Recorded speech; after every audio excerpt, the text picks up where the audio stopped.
BJP ఎన్నికల ప్రచారానికి సంబంధించి బీజేపీ అభ్యర్థి లంకల దీపక్ రెడ్డి గారు ఉన్నారు. ఆయనతో మాట్లాడే ప్రయత్నం చేద్దాము. దీపక్ రెడ్డి గారు, బీజేపీ పార్టీ ఈ ఎన్నికలకు సంబంధించి ఎలాంటి వాగ్దానాలు ఇస్తుంది, ఏ విధంగా ముందుకు? ఈ వాగ్దానాలు ఇక్కడ ఏం అవసరం లేదండి. జూబ్లీ హిల్స్కి గవర్నమెంట్ ప్రభుత్వం రాకముందు కాంగ్రెస్ వారు ఇచ్చినటువంటి వాగ్దానాలు ఇక్కడేంటి, దాన్ని అమలు పరిచేది చూసుకుంటే చాలు. మాకు ఇక్కడ అన్ని చేసినట్టే. మేము వాగ్దానాలు మీ గవర్నమెంట్లో ఏం వాగ్దానాలు ఇస్తాను, చెప్పిన పనులు ఎందుకు చేయలేదు, ఓట్లు వేయించుకున్నారు, వాటి మీద ఫైట్ చేస్తే మేము ఇప్పుడు కాదు, ఎప్పుడు కూడా జూబ్లీ హిల్స్ కాన్స్టిట్యున్సీలో మేము ఎప్పుడు ఫైట్ చేసేది ఇక్కడ ఇచ్చిన వాగ్దానాలు మేము చేసిన తప్పేంది, మేము జూబ్లీ హిల్స్ కాన్స్టిట్యున్సీలో ఉండు తప్ప మేము చేసిన తప్ప అదేనా అనేది అడుగుతూ ఉంటాం మేము అందరినీ. ఎందుకంటే ఎక్కడికి పోయినా డ్రైనేజ్ సిస్టమ్ ప్రాబ్లమే, వాటర్ ప్రాబ్లమే, హైటెన్షన్ వైర్ ప్రాబ్లమే, రోడ్ల ప్రాబ్లమే, నువ్వు ప్రాబ్లమ్స్ ఉంటాయి ఇక్కడ. ఏం చేసిరని కాంగ్రెస్ వాళ్ళు ఓటు అడుగుతానికి వస్తున్నారు. అంతకుముందు 10-11 ఏళ్ళు ఉన్న గవర్నమెంట్ బీఆర్ఎస్ వాళ్ళు ఏం చేశారు ఇక్కడ? సింపుల్గా చెప్పండి. అవి చెప్పినవన్నీ కూడా చేపిస్తానికి మేము ఫైట్ చేస్తానికి నాకు బలం ఇవ్వమంటున్నా. ఓటు రూపంలో మీరు ఇచ్చినట్టయితే ఎమ్మెల్యేగా అసెంబ్లీలో ఫైట్ చేస్తాను, మనకి ఎందుకు రావని చెప్పి. భారతీయ జనతా పార్టీ ఎప్పుడు కూడా ఇట్లా గెలిచిన వాళ్ళు ఎప్పుడు కూడా వేరే పార్టీలకు పోయింది లేదు. దేశం కోసం, ధర్మం కోసం ఫైట్ చేస్తూనే ఉంటాం, ప్రజల గురించి ఫైట్ చేస్తూనే ఉంటాం.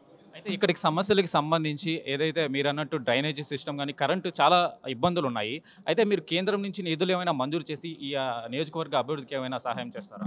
డెఫినెట్లీ ఏమన్నా కేంద్రం నుంచి రావాల్సినవి ఉన్నా, లేకపోతే అక్కడ ఏమైనా స్కీమ్స్లలో ఉన్నా కానీ వాటి గురించి ఫైట్ చేస్తూనే ఉంటాం.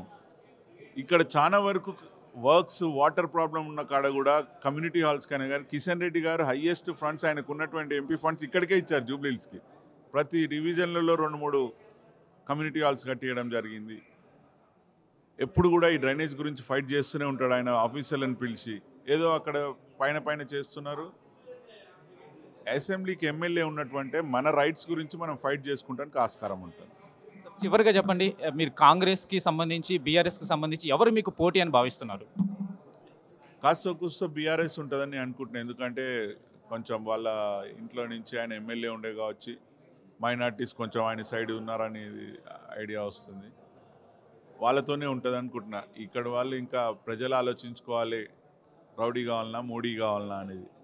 మోడీ గారు చేస్తున్నటువంటి అభివృద్ధి కార్యక్రమాన్ని, దేశాన్ని ఎక్కడ పెడుతున్నాడు, దేశం గురించి ఏం చేస్తున్నాడు, ఇవన్నీ కూడా ఆలోచించి ప్రజలు దీనికి ఓటేస్తారని, ప్రజలకి నేను చెప్పేది మళ్ళీ చెప్పేదంటే మనది మనం ఫైట్ చేసుకుంటేనే అవుతుంది. ఇక్కడ ఏదో పైన ఆ కాన్స్టిట్యున్సీ ఖైరతాబాద్, ఇటు సనత్ నగర్, ఇటు కుక్కట్పల్లి, షేర్లింగంపల్లి చుట్టుపక్కల ఉన్నాయన్నీ కొంచెం డెవలప్ అవుతాయి. ఈ కాన్స్టిట్యున్సీ ఒక్కటి డెవలప్ కాదు. ఎందుకు? ఇక్కడ మైనార్టీస్ ఎంఐఎం పార్టీ వాళ్ళు ఇక్కడ డెవలప్ చేస్తే మా దగ్గరకు ఎవరు రారు, అందుకొరకు మీరు ఇక్కడ డెవలప్ చేయొద్దని రూలింగ్ పార్టీలో ఉన్న వాటితో దోస్తీ కట్టి చేస్తుంటారు. దీన్ని ఆనుకొని ఉన్నటువంటి స్థలంలో గ్రేవ్ యార్డ్ అలాట్ చేయడం జరిగింది. ఎక్కడ కూడా ఒక మైనార్టీకి సపరేట్గా గ్రేవ్ యార్డ్ అలాట్ చేసింది లేనేలేదు తెలంగాణలో. గంట ముందు ఈ నోటిఫికేషన్ వచ్చే గంట ముందర ఇక్కడ నోటిఫికేషన్ వచ్చే ముందు ఇక్కడ గ్రేవ్ యార్డ్కి అలాట్ చేశారు. మేము ఇమీడియట్గా రియాక్ట్ చేసి ఇక్కడ ఆపించడం జరిగింది. ఇక్కడ ప్రభుత్వ స్థలమే కాదు, ప్లస్ ఇది కేసులో ఉన్నది, దీన్ని ఎట్లా ఇస్తారని చెప్పేసి అడగడం జరిగింది. మైనార్టీ మినిస్టర్ ఇవ్వగానే వాళ్ళ ఓట్లు ఇస్తే అంటే హిందువుల ఓట్లు అవసరం లేదా ఇప్పుడు వీళ్ళకు? సింపుల్గా చెప్పేది, only minority minister, minority grave yard, వీటి గురించి వాళ్ళ ఓట్ల గురించి ఎంతటికైనా దిగజారుతున్నారని చెప్పదలుచుకున్నాను. సో ఓటర్లారా ఆలోచించండి, మీరు ఓవర్కి ఓటేసి మన హక్కుల గురించి మనం ఫైట్ చేసుకుందామని చెప్పి తెలియజేసుకుంటాం. ప్రజల్లో ఒక ఏ భావం ఉంది అని అంటే, ఇక్కడ ప్రభుత్వం కాంగ్రెస్ ప్రభుత్వం ఉంది కనుక కాంగ్రెస్ అభ్యర్థిని గెలిపిస్తే ఇక్కడ మాకు అభివృద్ధి జరుగుతుందనే ఒక భావం అయితే ఉంది. కాబట్టి ఇక్కడ మీరు కేంద్రంలో అధికారంలో ఉన్నారు కాబట్టి ఆ విధంగా ఏమైనా ప్రజలకు ఏమైనా భరోసా ఇవ్వగలరా?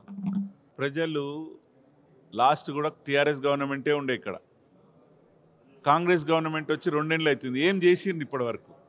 మీరు ఇచ్చిన వాగ్దానాలు ఎడిగిపోయినాయి. ఎలక్షన్ వచ్చింది కదా అని వచ్చి రోడ్డు మీద ఇట్లా బూడ్లోజర్ పెట్టి ఇట్లా క్లీన్ చేసినట్టు చేసి ఇక్కడ మేము రోడ్ వేయబోతున్నాం ఇది అని చేస్తున్నారు. వాళ్ళు పిచ్చి వాళ్ళు కాదు, ఎందుకంటే మున్సిపల్ దగ్గర పైసలు కూడా లేవు. ఏ విధంగా వాళ్ళు చేస్తారు వర్క్ అనేది?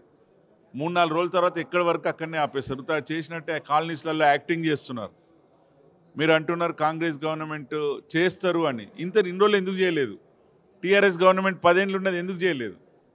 మేము ఫైట్ చేస్తానికి మనం బలం ఇవ్వండి. ఓటు రూపంలో భారతీయ జనతా పార్టీ ఏ విధంగా ఫైట్ చేస్తుందో ప్రజలందరికీ తెలుసు. కాబట్టి ఈసారి ఈ ఒక్కసారి 1వ నెంబర్పై ఓటేసి భారతీయ జనతా పార్టీని గెలిపించవలసిందిగా మీ అందరిని ప్రార్థిస్తున్నాను. Thank you. సో ఏదైతే బీజేపీకి సంబంధించిన జూబ్లీస్ నియోజకవర్గ పోటీ చేస్తున్న అభ్యర్థి లంకల్ దీపక్ రెడ్డి గారు ఏదైతే ఆయన్ని గెలిపిస్తే గనక కేంద్రం నుంచి నిధులు తీసుకొచ్చి ఈ జూబ్లీస్ నియోజకవర్గాన్ని అభివృద్ధి చేస్తామని ఒక్క అవకాశం ఇవ్వమని చెప్పేసి అయితే కోరడం అయితే జరుగుతుంది. కెమెరామెన్ వంశీతో వెంకట్.